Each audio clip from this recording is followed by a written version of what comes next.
en général, pays ya mbandaka en particulier, sango oyo eza penza ya bino. CAA, Compagnie Africaine d'Aviation, mokondi mpe fumu ya mapata, azongiseli bino bavol na ye na ba destination ya Kinshasa mbandaka Kinshasa, Kinshasa Kindu Kinshasa, nyonso eza kosalema na Airbus A320, ba destination ya boye, okokuta ngo place mosusu te, kaka na CAA, Compagnie d'Aviation oyo ba Congolais balova, à partir déjà ya le 19 décembre 2022, kwenda vutuka mbandaka na Kindu, kokende yango ekomi neti na sima ya ndako à travers reprise ya bavol kitoko oyo. CAA, facilitateur ya bana Congo, mosungi, aboya ba Congolais balela. CAA, balinga kamboka boete, vous êtes trop amoureuse du pays. Très heureuse de se présenter devant la poste télévision na bino pour nous présenter le journal de Bolinga Kamingi info lingala journal ya peuple pour na peuple na on trouve la bason na pour nous côté le longo oyo président de la République Félix Antoine Tshisekedi Tshilombo accompagné na première dame bakoma kile mon collège jeudi 16 février na Addis Abeba na cadre assemblée générale ya Union africaine rythme pandémie reportage. Ezalaki jeudi 16 février na pokwa nde chef de l'État Félix Antoine Tshisekedi Tshilombo accompagné na distinguée première dame Denise Nyakero Tshisekedi banyataki mabele ya Addis Abeba, capitale ya Éthiopie. Chef de l'État Félix Antoine Tshisekedi Tshilombo na bokomi na ye ayambamaki na délégation moko importante ya ba diplomate ya République démocratique du Congo oyo bazwami na Éthiopie na Addis Abeba. Tomonaki pe présence ya vice-premier ministre et ministre ya affaires étrangères Christophe Lutundula ilongo na bato mosusu bango nde bayambaki chef de l'État elongo na distinguée première dame pona ko souhaiter ye boye ibola muna Addis Abeba, capitale ya Éthiopie. Bosimba ke chef de l'État Félix Antoine Tshisekedi Tshilombo a commis na Addis Abeba pour na participer na sommet moko important oyo ekolobela République démocratique du Congo. Mon côté à Bossani ke République démocratique du Congo azali victime ya agression na part ya voisin na ye Rwanda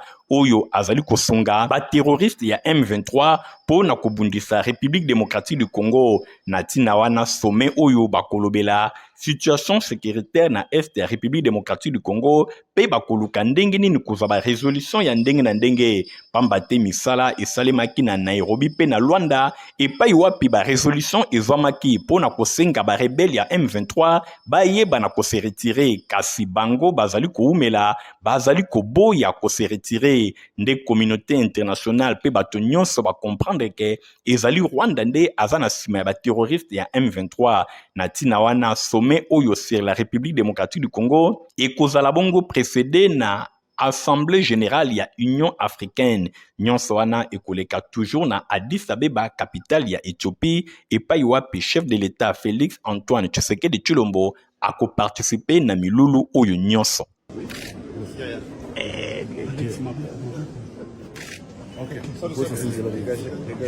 La masole Assemblée nationale boseko kosima ke numéro 1 ya chambre base ya parlement Christophe Mboso ayambaki na collège jeudi 16 février sous-secrétaire général aux droits de l'homme ye akambaki délégation moko ya munene pa ya numéro 1 ya Assemblée nationale rythme pandémie Nadine Asona reportage. Président ya Assemblée nationale Christophe Mboso Kodia Pwanga speaker ya chambre basse ya parlement a échangé na madame Elise Brandt Christ, sous-secrétaire général, il y a droit de l'homme. Babeta qui masolo na o etali droit de l'homme. Na sorti audience, madame Elise Brandt, o azali bongo sous-secrétaire général na o etali droit de l'homme. A sepeli makasi na o etali collaboration o bazali na yango na Assemblée nationale. Christophe Mboso a présenté Nabango idée à législation afin que ba assurer ba droit ya motopona ezala bongo positif. Babeta kilisusu masolo ya solidarité internationale besoin ezali po ba renforcer yango. Kati na yango situation ya Est ya République démocratique du Congo lisolo ya droit à la vie pe kotravaye lisusu na oyo etali impunité na makambo oyo ezali koleka na Est République démocratique du Congo. Président Christophe Mboso a partagé na bainvité na ye manque ya baréponse ya bainstitution internationale, surtout communauté onusienne. Mandat ya human rights oyo ezali na kati pe ya droit de l'homme ndenge Madame Brand Elise a rassuré. Tout le monde a l'Assemblée nationale pour le côté au président de l'Assemblée nationale Christophe Mboso.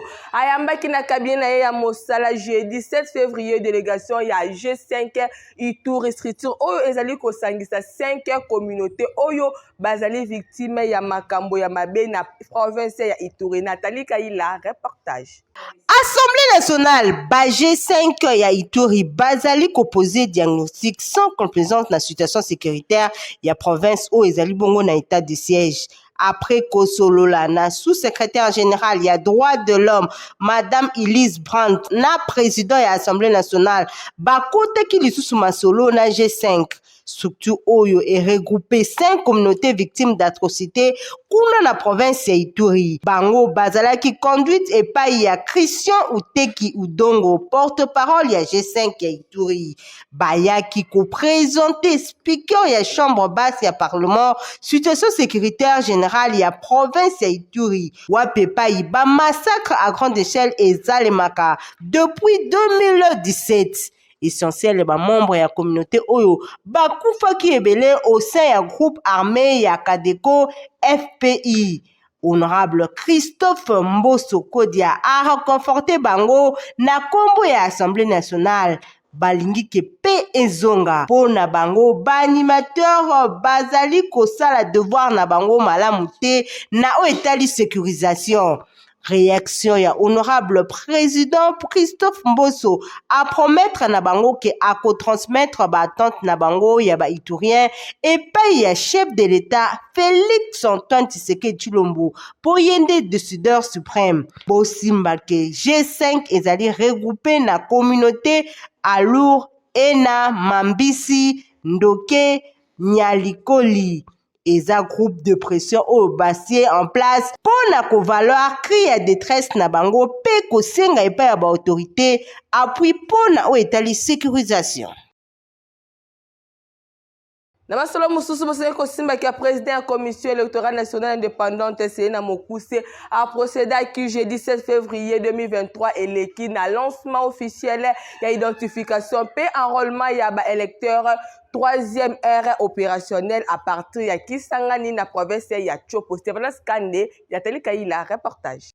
Dernière ère opérationnelle, Ekozalabongo et englober 7 provinces na 2 pays étrangers. Ekozalabongo province ya Bazwele, Pe Otuele, Maniema, Nord Kivu, Sud Kivu, Chopo, Ituri, Bakissa, États-Unis, Pe Canada et Paiwapi centrale électorale a déployé ba personnel pe ba matériel. Na bokominaye na ville ya Kisangani, Denika di Makazadi, Ayambamaki et Paya gouverneur ya Chopo, Madame Madeleine Nikomba Basangu. Sima ya ko procéder na lancement officiel ya opération, président Denis Kadima a invité qui population ba bandana nous ko se faire identifier avant ya ko s'enrôler. Na micro ya ba journaliste patron ya Sini expliqué qui bit ya présence nae na Chopo. L'objet de ma visite ici, c'est nae ko ça la lancement officiel ya opération ya identification pe enrôlement ya électeurs na aire opérationnelle 3.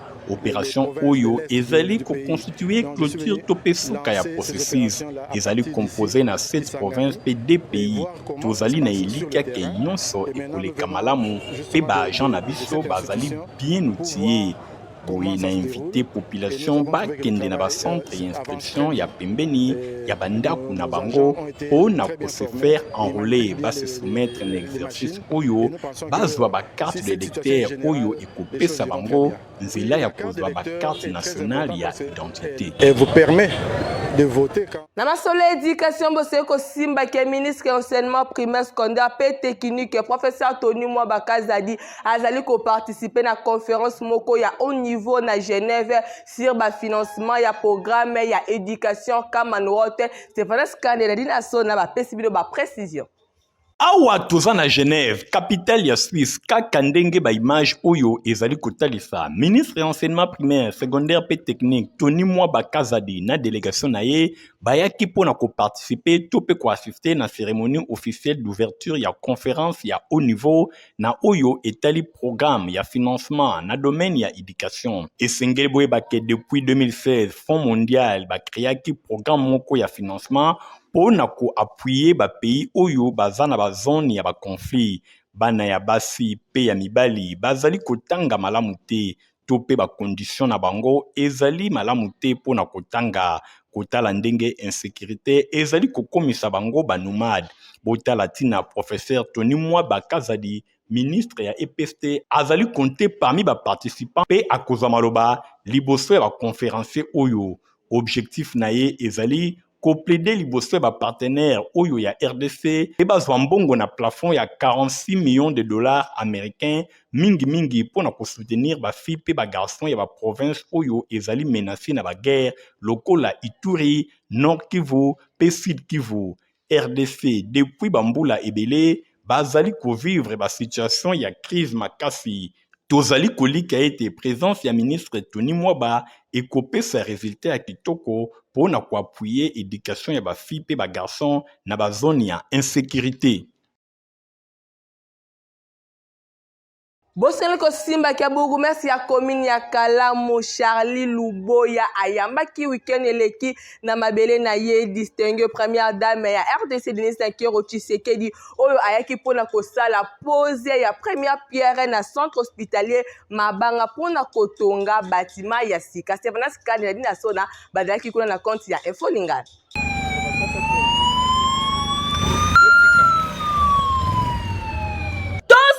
Na commune ya Kalamu, quartier Yolo Sud na centre hospitalier Mabanga, oyo weekend eleki bayambaki distingue première dame Denis Nyakero Tshisekedi bozwa ambiance oyo bana ya Yolo ba réservaki pona ye.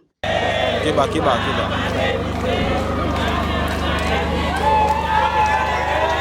Charlie Luboya Makopo, bourgmestre ya commune ya Kalamu, azalaki na pointe kaka ndenge bozali komona pona koyamba distingue première dame ya République démocratique du Congo pe présidente ya fondation Denis Nyakero Tshisekedi.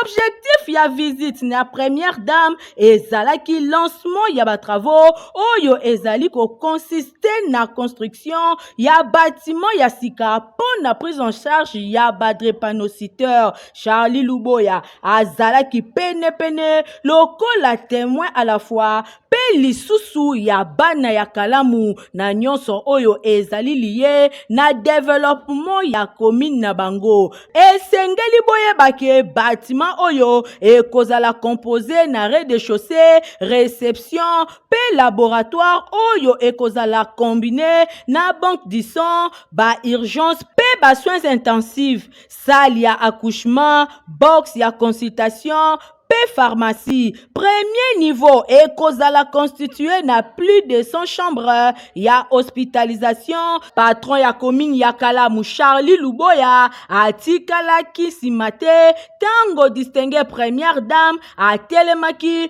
pona kosala pose ya première pierre commune ya Kalamu et pambolami pendant que ba travaux ekobanda kosalema décision ezwami ke ba maladi nyonso ba kozala nanu interné na centre Yolo médical kino fait ya ba travaux ekozala évalué entre 10 à 12 mois.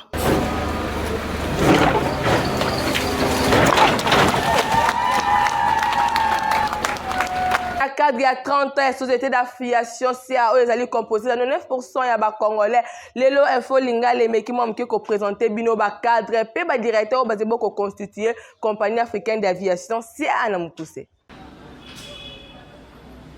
Batebele balobaka ke ba congolais devant mbongo bazali capable ya ko manifester ba anti-valeur ebele. Kasi affirmation oyo ezali contredit na CAA po ba blatiner en tout cas bazali ko pesa confiance na congolais pe mingi penza na mwasi congolaise. Totala bongo na domaine ya caisse. Tozali bongo na mama Ambroisie Ifili. Oyo azali bongo caissière na cargo. Ye azali bongo 13 ans na même poste. Oyo azali ko démontrer que ba blatinaire en tout cas ba pesier confiance pour que asala musane na ndenge ya malamu. Koti na compagnie oyo na 2009 na sali 13 ans. Soki na wumeli na caisse pendant 13 ans ezali nde kozala bosembo. Il faut kozala bosembo na caisse. Il faut kozala sérieux na caisse. Il faut kozala honnête na caisse. Il faut kozala pe na rapidité na caisse. Ba client ba koye belé, ba mususu balingi bafuta, ba mususu balingi basala boye, ba mususu bazoloba loba, yo si faut kozala maîtrise mingi na caisse. Parce que si oza na maîtrise te, oza likolo, moyen on fonctionner bien na caisse ezate. Soki po oza mutema, munene te, oza mutema mbangu, mutema ya kolinga te kozangisa eloko, oya kosala mabe na caisse. Okoko zangisa ata mbongo, me mbongo wana eza yo te, mbongo eza compagnie. Yo zanga me mbongo ya compagnie pesa. CAA bandi muke lelo azali parmi ba société en minene ya RDC. Kasi lolenge nini CAA a évolué na secteur ya comptabilité pe ya caisse. Bon, tango biso to bandaki na caisse, musala ezalaki mingi ndenge ezali lelo te. Tango to bandaki na système moko ya Unix, musala ezalaki na C. Ngape na bandoke na caisse centrale te. Bato a recouvrement bando kozwa mbongo epa na ngai bazo memango. Tolongwe wana tozi formation ya Unix. Na Unix pe ndenge moko.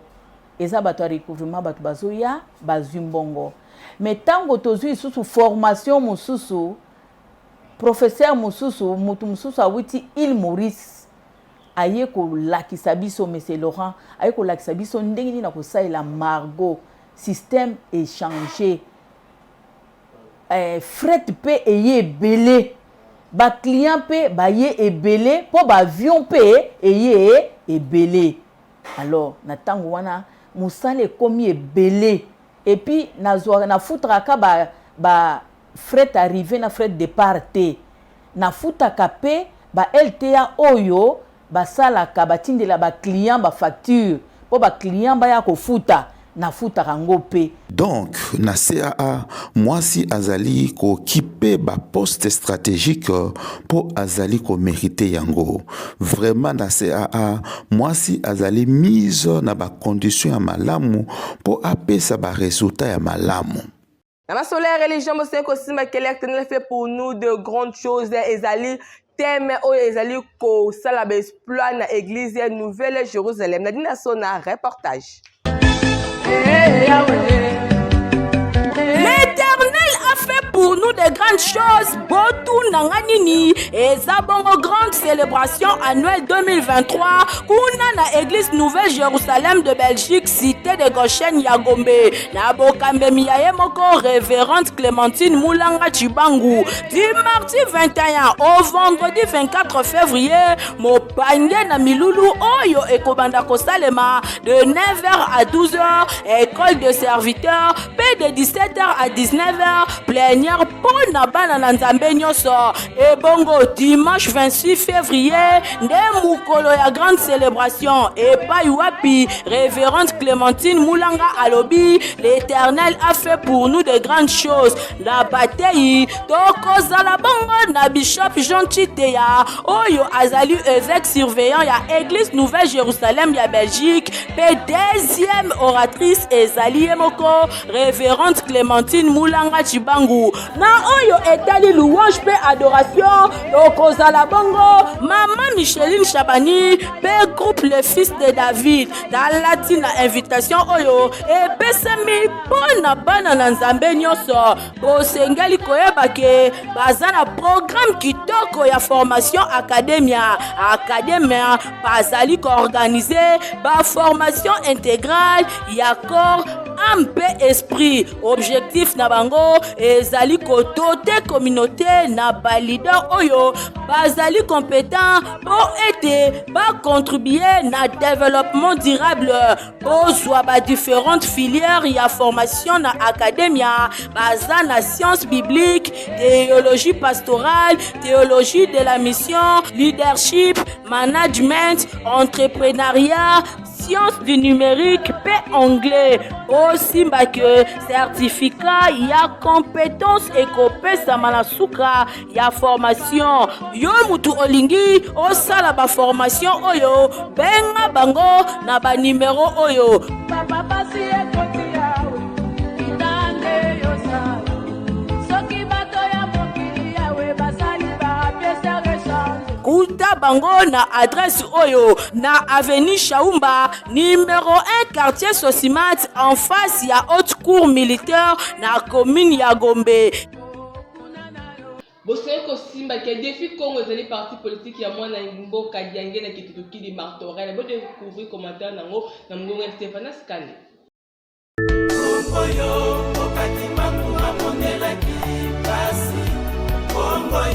Qui a dit que la prophétie est Tata Simon Kimbangu na masolo ya politique kokokisama na Congo te dit les lotika to bisabino que biyano ekomi kasi otuni ngai ndenge nini yoka défi Congo eye parti ya sika ya bana mboka na République démocratique du Congo yoka défi Congo ezalaki bon créé le 13 août 2022 na ville ya Kisangani parti ya ba congolais oyo eye ko répondre na aspiration ya ba kongomani kasi lelo sango malamu eye parti politique défi Congo eye na ba diverses solutions na makambo ebele oyo etungisaka bino ya mwana mboka diangenda kututuki di martorel petit-fils ya prophète Simon Kimbangu pe fils biologique cadet ya papa diangenda défi Congo boyeba ke ezali parti panafricaniste bavandisi na ndenge ya kolenda idéologie veut dire induse ya parti na bango na pouvoir théocratique boye moko papa diangenda kututuki di martorel akozala si simple instrument to mosali ya pamba po défi Congo eza bongo accomplissement ya ba prophétie oyo epesamaka 100 ans eleki epai ya tata Simon Kimbangu vision na ye bosimba keza ya korefonder Congo na nouveau système ya gouvernance uta bomona ya papa diange na kututuki di martorel atikala soko mokete kozwa kimia mpona komedite pe kokanisa na bozindo na oyo etali misère to pe pasi ya moto moindo to l'homme noir yo na ngai tolinga congolais koleka Congo pamba te na ntango tozongisi congolais na esika na ye tomitesi valeur yo nanga yango ne preuve oyo ezali kolakisa ke tolingi mabele na biso esengeli koyeba ke défi Congo ezali installé na bagrande ville nyonso mpe na baprovince nyonso ya minene ya République démocratique du Congo secrétariat général na bango ezwami bongo na avenue Bolafa numéro 58 quartier Diangenda na commune ya Ngiringiri défi Congo boyeba ke ezali parti ya unité mpo eyende kosangisa bakongolais nyonso awa tribalisme kutu bosana Eric Massamba moko bakadre ya parti a communiqué na oetali signification ya lettre K tango tozali kolobela pe kokoma Congo na esika kokoma yango na lettre C pour na koloba défi Congo. Le Congo, je crois que dans notre alphabet africain, il n'y a pas spécialement de C. Je ne vois pas jusque-là là où il y a un C. Donc des uns et des autres ne doivent pas se sentir exclus. Exclus parce qu'on entend Congo avec un K. Ce n'est qu'une provocation peut-être c'est aussi un défi psychologique, psychique de faire le lien que dans notre langue, quand on dit RDC, le C c'est un C dans l'alphabet européen. Comme on aurait pu le dire RDK, République démocratique du Congo avec le K qui est le K africain. Bon kende noki na siège à partir de fi Congo, bozwa ba fiche d'adhésion na bino, bo kota na kati ya parti, rendez-vous le 23 décembre 2023. Akufaki poso eleki papa Luembo Kitenge Jean-Claude akundamaki na mokolo ya mercredi 15 février 2023 na nécropole 3 Selebambu après ba hommage oyo epesamelaki ye na clinique Ngaliema Ritima Pindemi reportage. Akufaki samedi 11 février na clinique Ngaliema na sima ya bokono ya Mwatango papa Luhembwe Kitenge Jean-Claude ezalaki bongo mokolo ya mercredi 15 février nde ba hommage epesamelaki ye na clinique Ngalima. Motei ya mokolo atalisaki ba qualité oyo mowei azalaki na yango. Alobelaki pe na bato nyonso esengeli koyeba kovanda na mokili, esengeli kokeba kobatela relation elongo na Nzambe, kotika kokangama na biloko nyonso ya mokili, pamba te yango ezali biloko moko ekoleka. Après mateya ezalaki bongo ngonga ya depot ya ba gerbe de fleurs epai wapi baninga bandeko pe bayebani elongo na ba membre ya libota to bana ya mowei moko na moko alekaki pona ko déposer ba gerbe de fleurs pe ko se recueillir liboso ya nzoto ya papa Luhembwe Kitenge Jean-Claude oyo bato babengaka affectueusement bulldozer, baoba, patriarche pe bongo na bongo. Osimbake papa Luhembwe Kitenge Jean-Claude abotama un certain 30 octobre 1948 na union ya papa Kitenge Asumali pe mama Yoali Mamba azali bongo mobotama ya territoire ya Kabambare na secteur ya Bangu Bahemba na province ya Maniema. Ye atiki veuve elongo na 8 enfants. Azalaki licencié na sciences pédagogiques ya Université nationale du Zaïre Inazana Mopuse na campus ya Kisangani faculté de sciences de l'éducation option administrative pe inspection scolaire na 1975. Azalaki pe directeur général na Institut supérieur de développement rural ISDER kuna na Kindu na province ya Maniema. Ye azali pionnier ya enseignement supérieur na province ya Maniema. Tika ete molimo ya papa Luhembwe Kitenge Jean-Claude epe manakimia. Bolenge babanda kubatila nzoto ya Moïse. Topesi place na info ya ba journaux na mungongo ya héritier Mapinde. Bote pe boye bolamu na info ya ba journaux ya mokolo ya vendredi 17 février 2023 oyo tofungoli yango na journal La Prospérité. Auteur alobeli ndenge nini ba évêque ya conférence épiscopale nationale du Congo ba proposer ba solution epai ya Félix Antoine Tshisekedi Tshilombo pona oyo etali agression pe menace ya balkanisation oyo RDC azali victime na yango pe ba massacre ya ndenge na ndenge oyo ezali kosalema na este kuna boye ba évêque ya Senko balobi tango nyonso bazalaka disposé pona koide pe ko accompagner gouvernement ya République démocratique du Congo pona koluka ba solution vraiment ya makasi afin que situation sécuritaire na est ya République démocratique du Congo eye bana ko s'améliorer. Wana ezali bongo memorandum oyo ba évêque ya Senko ba komeli chef de l'État ezali signé epai ya président Marcel Outembi oyo azali ko diriger conférence épiscopale nationale du Congo. Ba solution ebele eza na kati kuna oyo ekosenga na gouvernement ya RDC baye bana kozwa yango vraiment au sérieux mingi penza chef de l'État Félix Antoine Tshisekedi Tshilombo. Le journal kuna abeti masolo na inaye alobi scandale pe amateurisme na ministère ya sport.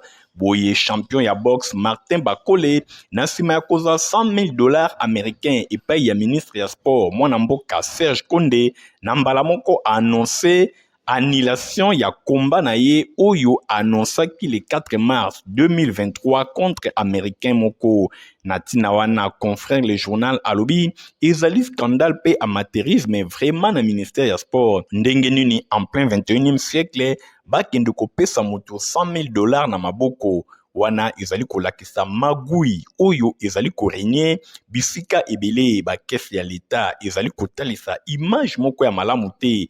Comment un boxeur professionnel aza na compte na banque bopesi ye $100,000 na maboko po atambola na yango eloko oyo ezali kosenga ba explication ya ndenge na ndenge voire même IGF ayeba na kolandela dossier oyo pona komona clair. Même information ezongi na journal La Prospérité oyo abeti lisusu masolo wana alobi na sima ya kozwa $100,000 américains. Martin Bakole a confirmé annulation ya combat na ye.